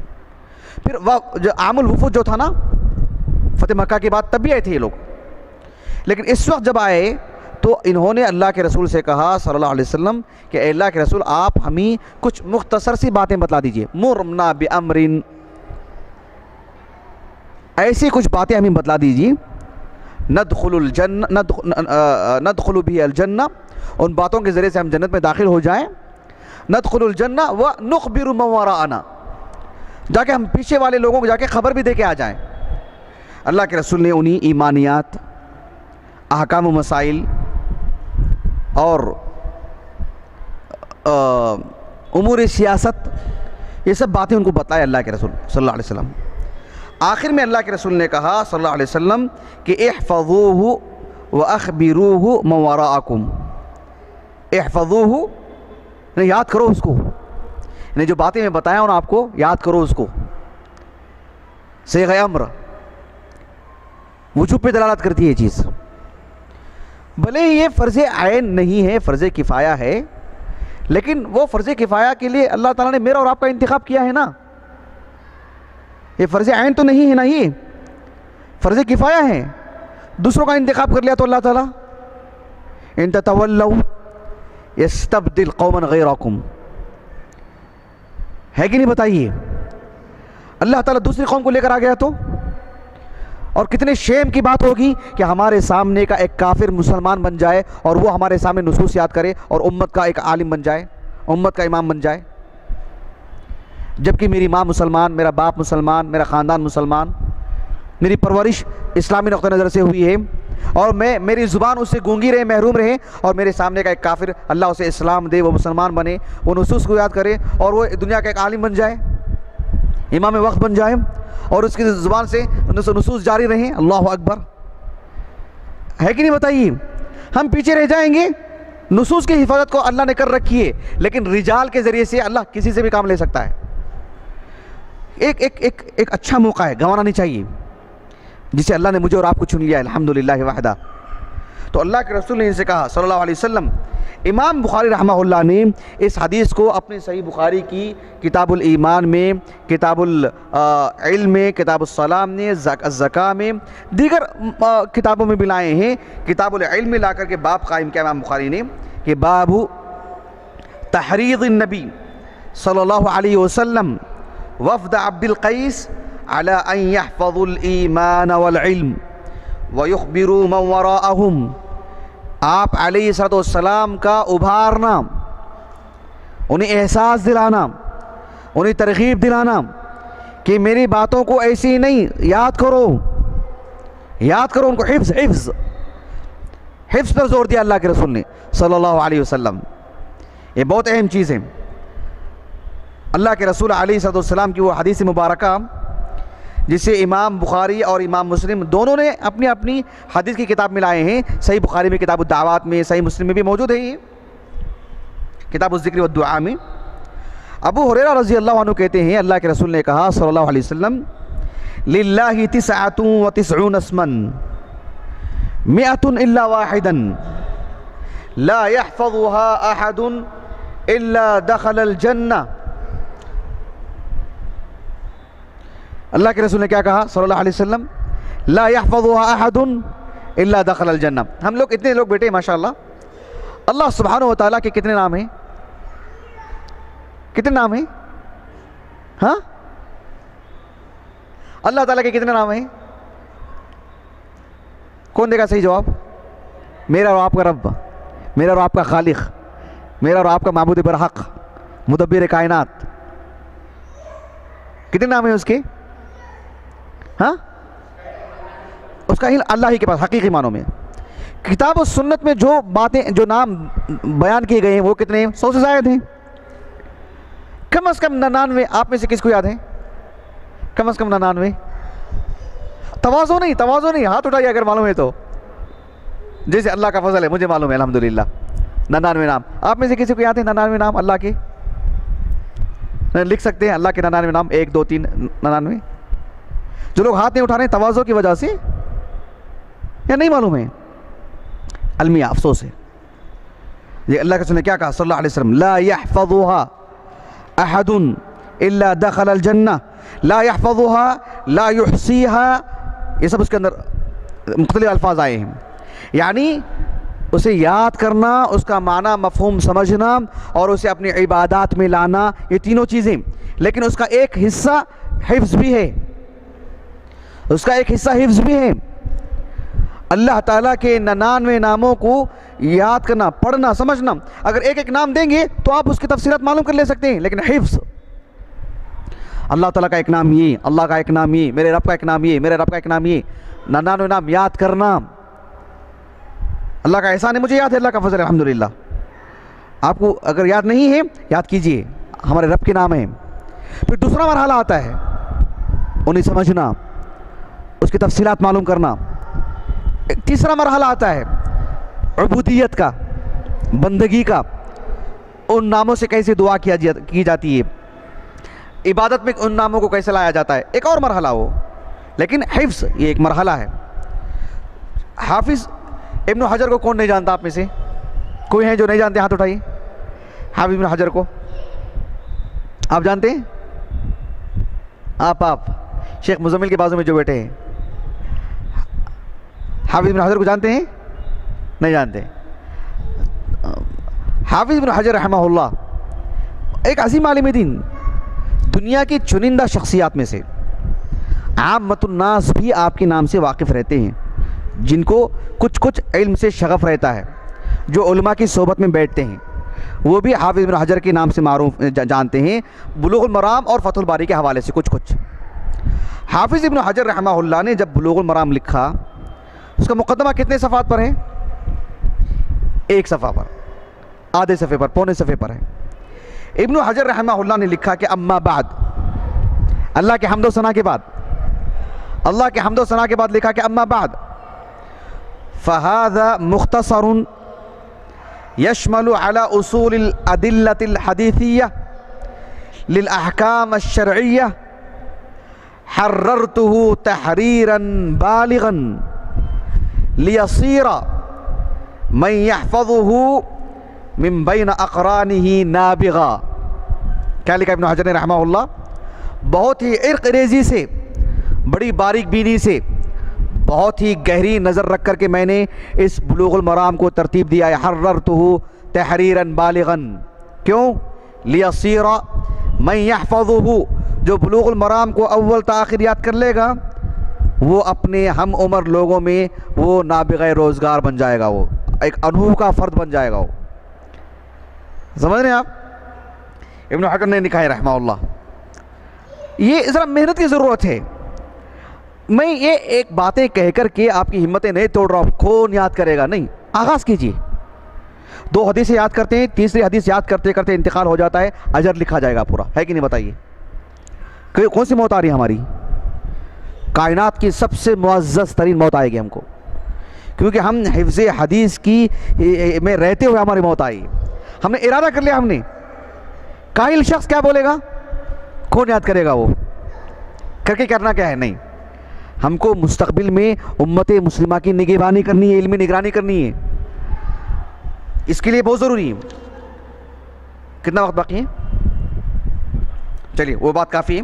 ایک دوسری بات بتلاتا ہوں کہ ہمارے سلف میں جو لوگ حدیثوں کو یاد کرتے ہیں اس کا بڑا اہتمام تھا, ان کا بہت اہتمام کرتے تھے, اور جو حدیث رسول یاد کرتے تھے ان کو بہت عزت کی نگاہ سے دیکھتے تھے, ان کی بڑی اہمیت ہوتی تھی, ان پر بڑا اعتبار کرتے تھے.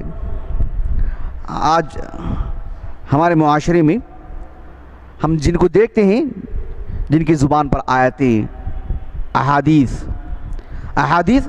صحت و ضعف کے تمیز کے ساتھ. اگر کسی میں یہ چیز ہے تو واقعتاً یہ اللہ کی طرف سے بہت بڑی سعادت ہے, بہت بڑی سعادت ہے. عہد نبوت میں, عہد صحابہ میں, صحابہ کے مابین بھی ان لوگوں کی بڑی عزت تھی جو حدیث رسول. حالانکہ عرب لوگ, آج کے دور کا ہم کتنا ہے نہیں بول سکتے, آج کے دور کی بات کر رہا ہوں میں. قدیم زمانے میں عرب لوگوں کا حافظہ مثالی. آپ اصحاب علم ہیں, آپ لوگوں کے لیے انوکھی بات, نئی بات نہیں ہے. جو لوگ سن رہے ہوں گے ان کے لیے ایک عجیب بات رہے گی. عرب لوگ معروف حافظہ جو ان کا تھا. اللہ کے رسول علیہ السلام ان کو آیتیں جیسے جیسے آتی سناتے اور وہ یوں یاد کر لیتے. اللہ کے رسول کے احادیث انہیں یوں ہی یاد رہتی صلی اللہ علیہ وسلم. اس کے باوجود بھی ان میں بھی تفاوت تھا, کوئی کم کوئی زیادہ. کسی کا حافظہ غیر معمولی, کسی کا حافظہ متوسط درجے کا, کسی کا حافظہ کمزور. اور حافظہ مضبوط ہونے کے جو عوامل تھے, کسی میں زیادہ کسی میں کم. خود ابو ہریرہ کو لے لو آپ رضی اللہ عنہ, اللہ کے رسول کے نبوت کے دلائل میں سے ایک دلیل.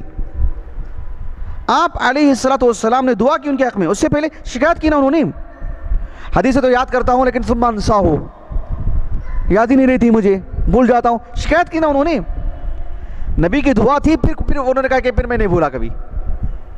تو ان کو بھی شکایت تھی حافظے کی کمزوری کی. تو عربی ہونا اس دور میں بھی یہ لازم نہیں تھا کہ وہ آخری درجے کا حافظہ, لیکن اغلب ایسے ہی تھے لوگ. اب دیکھیں یہاں پر میں ایک آپ کو حدیث سناتا ہوں. یہ سفیان ابن سعید الثوری رحمہ اللہ, حدیث نہیں سنانا, قول سنا رہا ہوں آغاز میں, کہ سفیان ابن سعید الثوری جانتے ہیں نا آپ ان کو, سفیان ابن سعید الثوری کو رحمہ اللہ. کہاں کے تھی, کہاں کے تھی؟ کوفہ کے, علماء کوفہ میں سے ہیں. احسنتم. سفیان ابن سعید الثوری رحمہ اللہ فرماتے ہیں کہ اول العلم, علم کا آغاز الاستماع, ثم الانصات, ثم الحفظ, ثم العمل, ثم النشر. یہ اصول.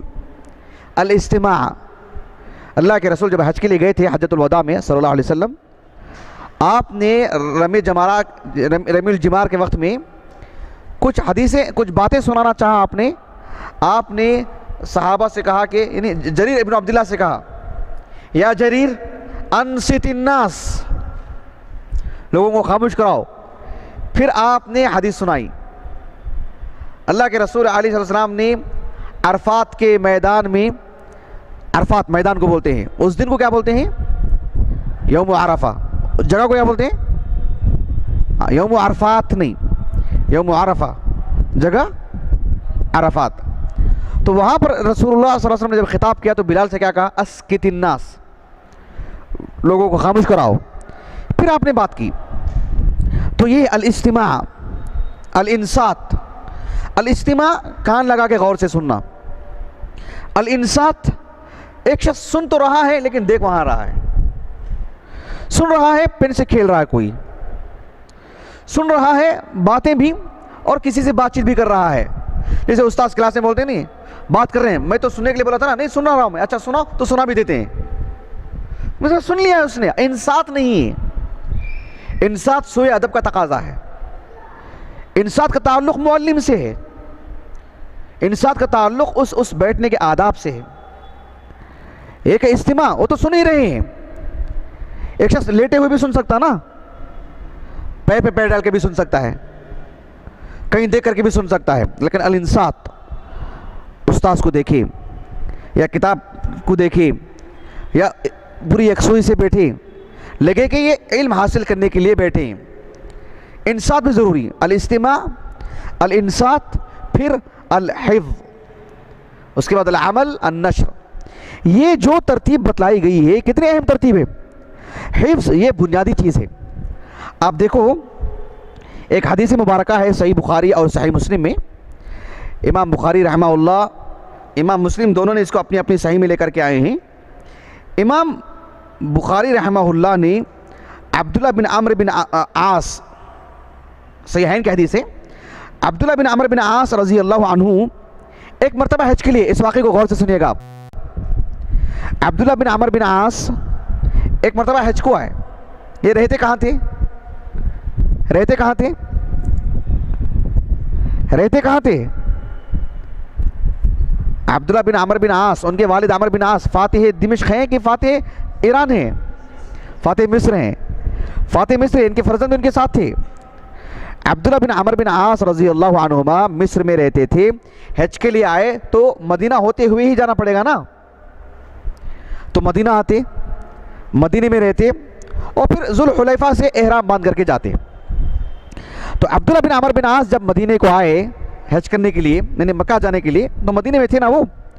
تو عروہ بن زبیر رحمہ اللہ، انہوں نے عبداللہ بن عمرو بن عاص سے ایک حدیث سنے. حدیث بہت معروف، لیکن جو مسئلہ میں سمجھانا چاہ رہا ہوں اس کو توجہ سے سنیے گا. عروہ بن زبیر کہتے ہیں کہ حج علینا عبداللہ بن عمرو، عبداللہ بن عمرو ابن العاص رضی اللہ عنہ حج کو آئے، ہمارے پاس آئے مدینے کو. فسمعته يقول، سمعت النبي صلی اللہ علیہ وسلم يقول ان اللہ لا ينزع العلم بعد ان اعطاكموه انتزاعا ولكن ينتزعه منهم مع قبض العلماء بعلمهم فيبقى ناس جهال يستفتون فيفتون برأيهم فيضلون ويضلون. یہ حدیث صحیح بخاری صحیح مسلم میں موجود ہے. حدیث بھی آپ لوگوں کے لیے نئی نہیں، بارہا سنے ہیں.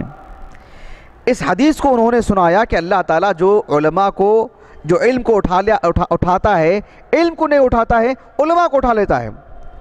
ابو اسحاق الشاطبی بہت معروف عالم دین گزرے ہیں 8ویں صدی ہجری کے. ان کی کتاب ہے الموافقات. اس میں انہوں نے ایک جگہ لکھا ہے کہ مکتبے سے ایک ایک کتاب کر کے غائب نہیں ہوگی، بلکہ ایک ایک عالم کر کے اٹھا لیا جائے گا. کتابیں رہیں گی، کتابیں رہ جائیں گی، لیکن علماء اٹھا لے جائیں گے.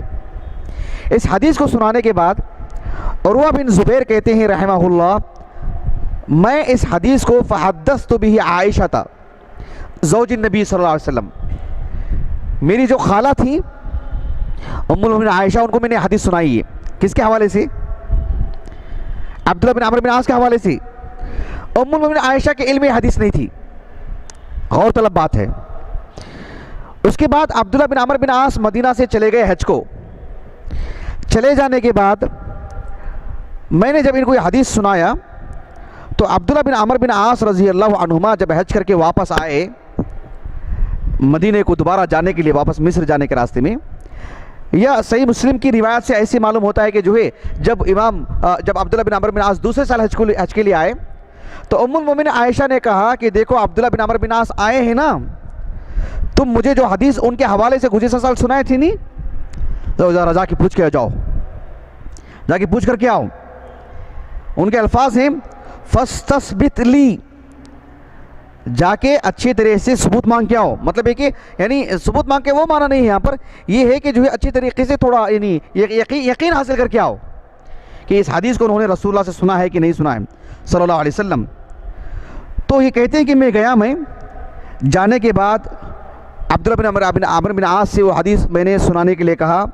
آپ نے دوبارہ مجھے وہ حدیث سنائے اور آ کر کے فأتیت عائشہ فأخبرتها فعجبت، میں نے دوبارہ آیا، آ کر کے سنا کہ ہاں یہی حدیث انہوں نے دوبارہ سنائے. تعجب کیا اور کہا واللہ لقد حفظ عبداللہ ابن عمرو، کہا کہ عبداللہ ابن عمرو نے سبحان اللہ حدیث تو یاد کی ہے واقعی. لیکن تعجب کیا، انہوں نے 1 سال پہلے بھی وہی حدیث سنائے اور ہو بہو انہی الفاظ کے ساتھ آج بھی سنا رہے ہیں. اور عائشہ کے بھی حافظہ دیکھو کہ جو الفاظ کے ساتھ جو گزشتہ سال سنائے تھے انہی الفاظ کے ساتھ اس سال بھی سنا رہے ہیں. ان کا بھی حافظہ دیکھو آپ کتنا مضبوط ہے. ایسا نہیں کہ گزشتہ سال کیا سنائے تھے ان کو بھی شک نہیں ہوا. صحیح مسلم میں جو حدیث ہے، وہ صحیح مسلم میں کتاب العلم میں حدیث ہے. اب اس میں دیکھو جو الفاظ ہیں، ام المؤمنین عائشہ رضی اللہ عنہا نے کہا کہ ما احسبه الا قد صدق اراه لم يزد فيه شيئا ولم ينقص، میرا تو یقین ہے، میں تو یہ سمجھتی ہوں کہ ایک لفظ کا بھی اضافہ بھی نہیں کیا ہے، کمی بھی نہیں کی ہے، ہو بہو ویسے ہی حدیث سنائے نبی کی انہوں نے. حالانکہ آپ علیہ السلام کی حدیث ہے کیا، واقعی جا کے دوبارہ سن کے آؤ، پوچھ کے آؤ. فاستثبت لی، ایسے کہا انہوں نے. لیکن ان کا حافظہ دیکھو ام عائشہ کا بھی کہا کہ لم یزد ولم ینقص، ایک کلمے کا بھی اضافہ نہیں، ایک کلمے کی بھی زیادتی نہیں. ایسے انہوں نے مجھے حدیث سنا اللہ کے رسول کی صلی اللہ علیہ وسلم. تو ابو ہریرہ کا حافظہ کیسا ہوگا رضی اللہ عنہ ورضا. تو اتنا جو اہتمام تھا سلف میں حدیث رسول یاد کرنے کا. ایک بات سنا کر کے میں اپنی بات ختم کر دوں. نماز بات کریں گے، نماز بات کریں گے، ٹھیک ہے انشاءاللہ باذن اللہ تعالی. نماز کے بعد انشاءاللہ دوسری گفتگو کریں گے. سبحانک اللہم و بحمدک، اشہد ان لا الہ الا انت، استغفرک و اتوب الیک.